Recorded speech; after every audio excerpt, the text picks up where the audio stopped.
इंदौर भारत का सबसे स्वच्छतम शहर, लेकिन यह दूषित पानी ने 13 लोगों की जान ले ली। 100 से ज्यादा लोग बीमार हो गए, अस्पताल पहुंच गए। जिस शहर को एक दो बार नहीं बल्कि 8 बार देश के स्वच्छतम शहरों का तमगा मिला हो, तो ऐसा क्या हुआ कि यह दूषित पानी ने कहर ढा दिया।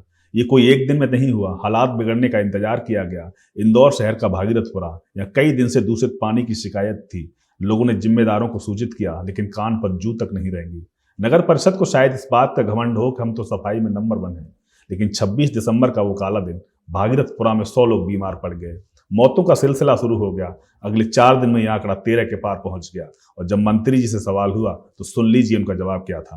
अभी तक जो रिफंड की बात कही गई थी वो भी नहीं मिला कैलाश जी, और पीने के पानी की ठीक से व्यवस्था छोड़ो यार, तुम फोकट प्रश्न मत पूछो। नहीं, फोकट नहीं, ये तो मैं तो वहां होकर आया हूँ। क्या घंटा हो गया तुम बात।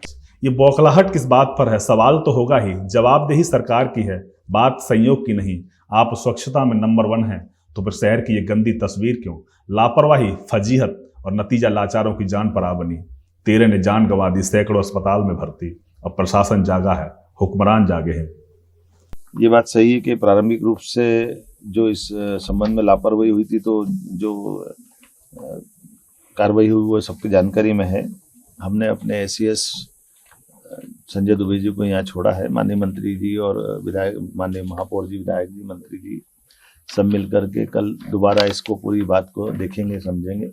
हमने कहा कि सरकार किसी भी हालत में और किसी प्रकार की लापरवाही को बर्दाश्त नहीं करेगी, और खास करके सभी क्षेत्रों के अंदर जहाँ भी पानी से संबंधित शिकायत है उसको और अच्छे से जांच कर ले, और भविष्य में ऐसी नौबत ना आए इसका प्रबंधन भी करें। और ये बात सही कि कुछ अधिकारियों की कमी है, तो हम तो अधिकारी भी देने के लिए हमने कहा कि जो आपकी डिमांड रहेगी, इतना बड़ा नगर निगम है, हमको अमला भी चाहिएगा, तो अमला देने के लिए भी सरकार तैयार है। सवाल हुआ कि आखिर हुआ कैसे, तो कारण भी सामने आ गया। पता चला कि पानी की फूटी सप्लाई लाइन में सीवर का पानी समा गया। ये लापरवाही मिली तो आनन फानन में कई कर्मचारियों पर गाज गिरा दी गई। नगरीय विकास मंत्री कैलाश विजयवर्गीय का पूरा ध्यान इंदौर पर है। ध्यान इस बात पर भी है कि जिनकी जान गई वो वाकई गंदे पानी से गई, ये कुछ नेचुरल भी है। मैं यहाँ पर बैठा हूँ, जब तक भागीरथपुरे में एक भी ऐसा समय नहीं आएगा कि एक भी पेशेंट नहीं आएगा, जब तक हम यही बैठकर वो पूरी व्यवस्था को मैनेज करेंगे। देखिए, मैं इस पे कोई बहस नहीं करना चाहता, क्योंकि कुछ नेचुरल डेथ हुई है बुजुर्गों की, तो हम देख लेते हैं। अगर इस कारण से हुई होगी तो उनको भी मदद करेंगे। सरकार मोर्चे पर विपक्ष भी पीछे नहीं, राजनीति भी चरम पर है। मंत्री जी जनता के बीच हैं, रुतबा अब भी बरकरार है। मंत्री जी आसन पर है, जनता चरणों में। ये तस्वीर देख लीजिए। शहर ने मध्य प्रदेश में भारतीय जनता पार्टी को लगातार सांसद दिया, लगातार 9 विधायक दिए, नगर निगम दी, पर इंदौर को उन्होंने पानी में जहर दिया।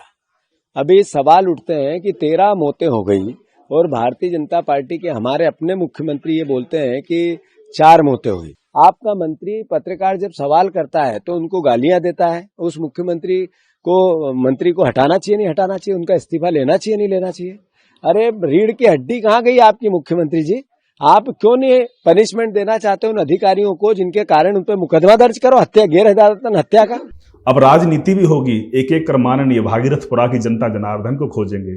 बड़े बड़े वादे होंगे, स्वच्छ पानी की बात होगी, मामला कुछ दिन खबरों में, फिर सब शांत। यही होता है, यही होता आया है। भागीरथपुरा जैसी तस्वीर आने तक कामना यही है कि बीमार जल्द स्वस्थ हों। Special report, news watch India.